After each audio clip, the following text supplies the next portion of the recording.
Everything seems to be falling off the tracks lately. The housing market is melting down, but home prices continue to skyrocket. Financial markets are in panic mode. Businesses are shuttering a large number of stores, cutting jobs and struggling to stay afloat, while the average American is seeing the cost of living rise past their purchasing power. At the same time, living conditions continue to worsen for many of us.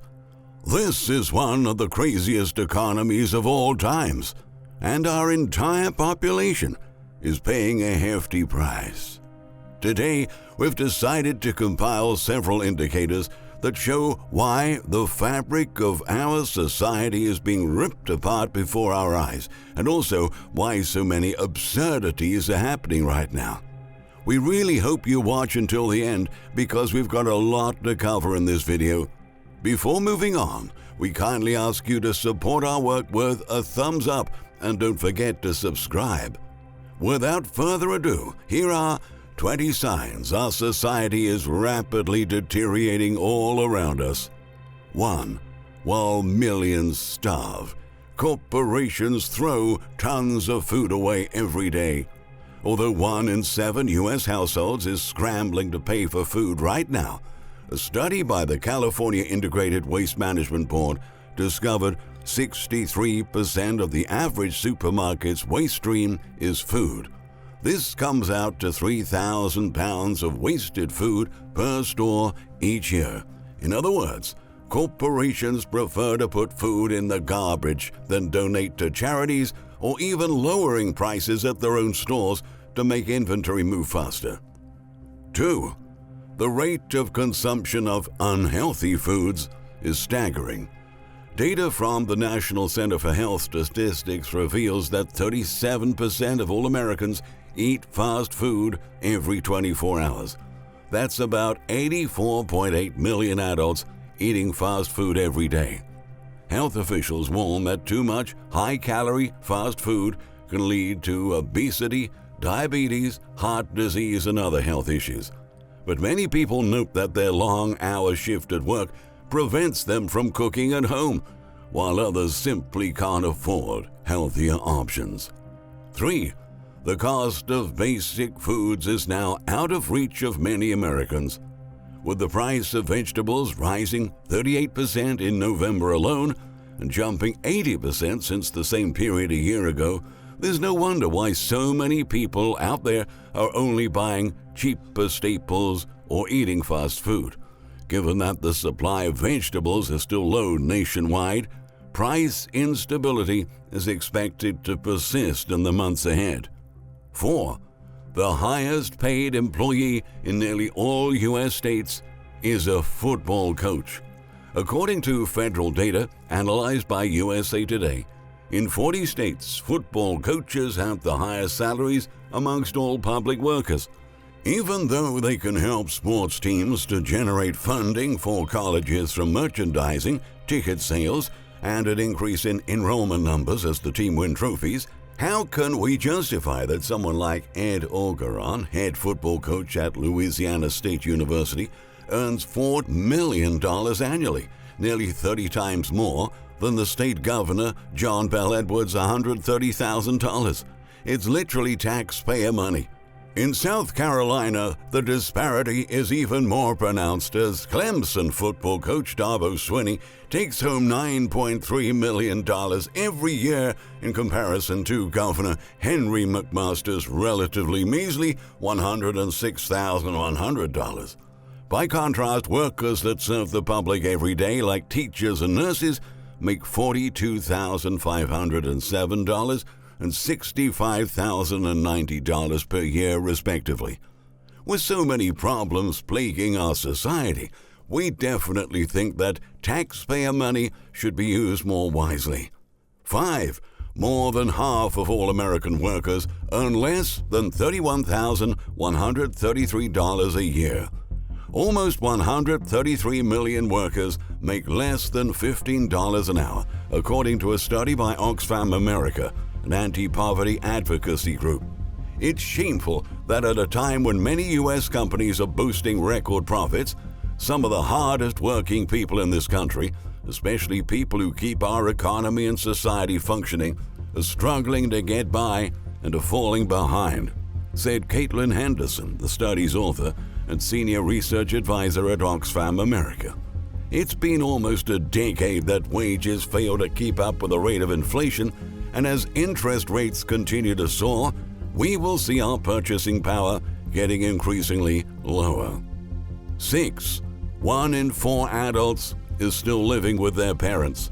Property management data found that 25% of millennials are currently living with their parents. Millennials are those between the ages of 26 to 41. So the fact that 1 in 8 moved back in with their parents in 2022 is quite distressing.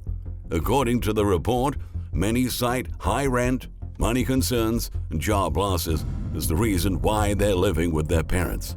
Of those who said they can't afford rent, 91% said they would move out if they made more money.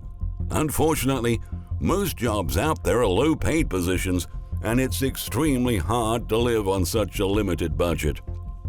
7. People are getting sucked into their smartphones. We're spending less time focusing on real life and constantly zoning out by checking social media, playing video games, and online shopping using our phones. A new revealing study published by Tech Jury showed that the average U.S. adult logs 6 hours and 43 minutes of screen time daily. For American teenagers, the average is even higher, spending approximately 9 hours a day in front of screens. 13% of millennials spend over 12 hours on their phones daily, while baby boomers spend around 5 hours. The average person checks their phone roughly 63 times per day. This means that many people are literally choosing to spend a quarter of their day in a virtual world, and certainly that's not a good sign. 8. People are struggling to put a roof above their heads. How can our society evolve if more than half of its citizens can't afford somewhere to live? The December Housing Affordability Survey found that 55% of Americans can't afford to buy a home at current prices and interest rates.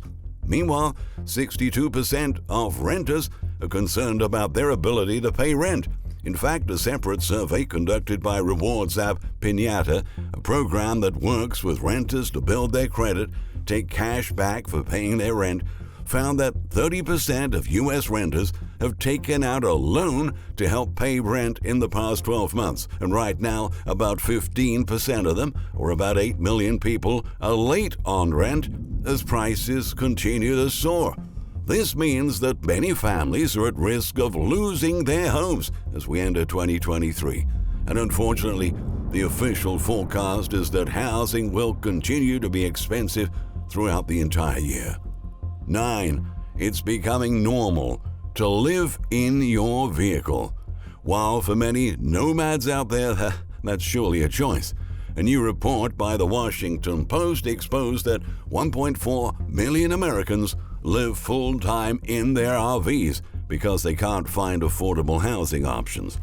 The number of people residing in campers and other vehicles surged by 49% over the past year. A recent homeless census in Seattle's King County cited by the Post has found. That's a surge of more than 240,000 people living in RVs. The problem is exploding in cities with the largest housing bubbles, including Los Angeles, Portland, and San Francisco, according to Governing Magazine. 10. Most people can't afford to miss a single paycheck. Lending Club reports that 63% of the U.S. population is now living paycheck to paycheck.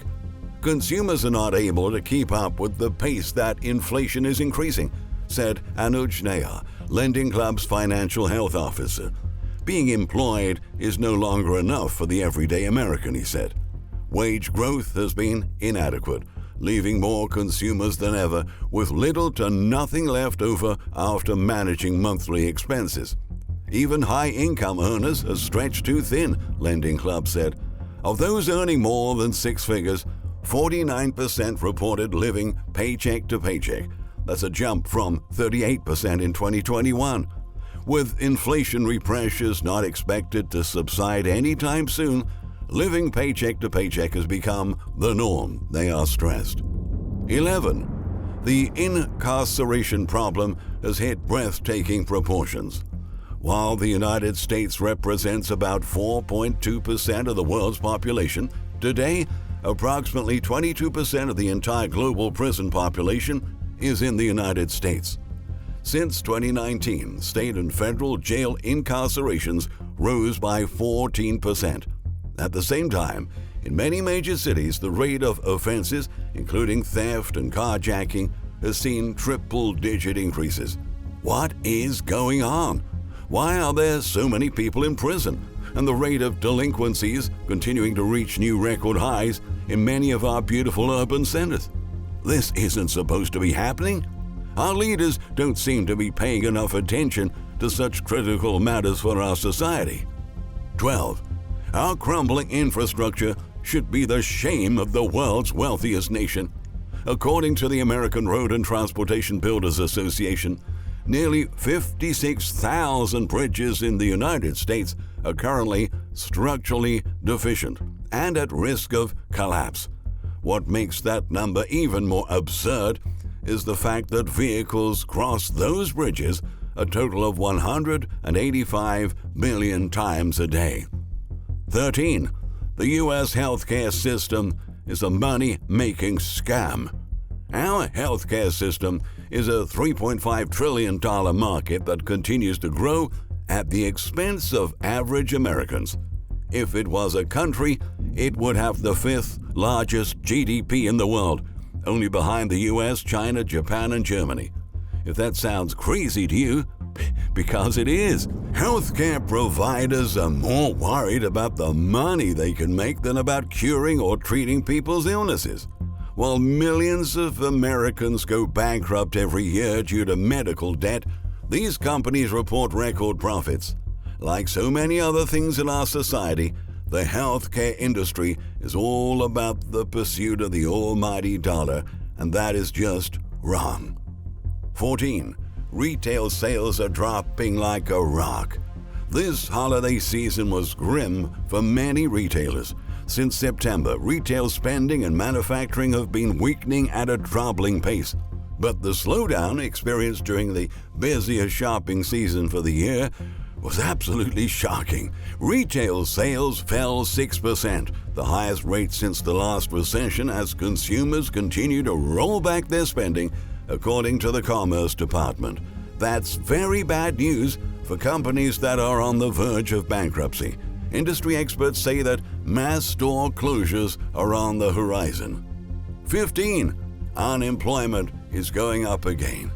U.S. job cuts were 649% higher in December than they were during the same time a year ago, when employers were scrambling to find workers and even offering them sizable bonuses, paid vacations, and even Apple Watches. Hiring has slowed as companies take a cautious approach entering 2023, said Andrew Challenger, Senior Vice President at the employment firm. And those figures are likely to grow even higher as businesses struggle with rampant costs. 16. The decline in manufacturing suggests that our economy is stagnating. Last month, we saw the biggest drop in manufacturing activity since the early days of the pandemic. The S&P Global U.S. Manufacturing Purchasing Managers Index fell the most since May 2020 in December, a continuing sign that the manufacturing sector is on the decline. The index posted a 46.2 in December, down from 47.7 in November, and solidly below 50, which signals that the sector is contracting, according to S&P Global. Production levels are contracting alarmingly fast as companies cite weakening demand amid economic uncertainty and inflation weighing on customers. 17. Our trade deficit is currently at the lowest point since the last financial crisis. Thanks to rapidly falling imports, the December trade deficit narrowed to $61.5 billion from $77.8 billion in the prior month. Remarkably, the 20% one-month decline in the deficit was the single biggest drop in the U.S. trade deficit on a percentage basis going back to 2008. If that's not a sign of how rapidly conditions are deteriorating, then what is? 18. We have never seen auto sales collapse this hard during this entire decade. At the same time a year ago, demand for vehicles was so hot, prices were almost 46% higher. Now, auto sales have just crashed to the lowest level in a decade, indicating how fast the purchasing power of American workers has been shrinking, according to the research firm Ward's Intelligence. Over the past 12 months, U.S. auto sales totaled 13.7 million vehicles, the lowest figure since 2011. Since 2015, auto sales topped 17 million vehicles every year. But with stagnant wages and rising prices for everything, fewer people can buy a new car. 19. Our national debt is obscene. While the United States national debt was only $1 trillion in 1980, today it's over $31.4 trillion, with no end in sight. If you find that hard to wrap your head around, it basically boils down to $93,878 of debt for every person in the country. Peter G. Peterson Foundation estimates, and with the dramatic rise in interest rates over the past few months, the national debt will be growing at a rate that makes it even harder to ignore. Philip Braun, clinical professor of finance at Northwestern University's Kellogg School of Management, explains that having the government debt being 1.2 times larger than the economy is not a very good thing. The federal debt squeezes out other debts in the economy, says Braun. There's only so much money in the economy, and so with the government borrowing such large amounts, there's only so much that people are willing to lend overall in the economy, so it pushes out other types of borrowing. In other words, because the U.S. government borrows large amounts of money to pay the massive debt load it created by itself, there's very little money in the system left to fund other necessary projects like the recovery and renewal of our infrastructure, or investment in law enforcement, or affordable housing, and many more. 20. Most of our population is pessimistic about the future. The latest Gallup poll showed that the vast majority of Americans predict 2023 will bring more economic difficulties, such as higher taxes and rampant inflation. 8 in 10 respondents believe taxes will increase along with the federal deficit, while 2/3 of those polled believe prices will rise and the stock market will continue to tumble. Pessimism also extends to politics and world affairs, with 90% of respondents anticipating domestic political conflict and 85% foreseeing a troubled year with much international discord. Slightly more than half of the respondents expect higher unemployment as well, states the American consulting company. In essence, we all can feel that something is really wrong with our country. It definitely doesn't feel like we're in the right direction. Things are taking a turn for the worst in our society, and the implosion of our economy will only make conditions more difficult for all of us. We are literally careering towards disaster, and it seems like no one is gonna come to our rescue. Thank you for watching. We look forward to your comments under this video.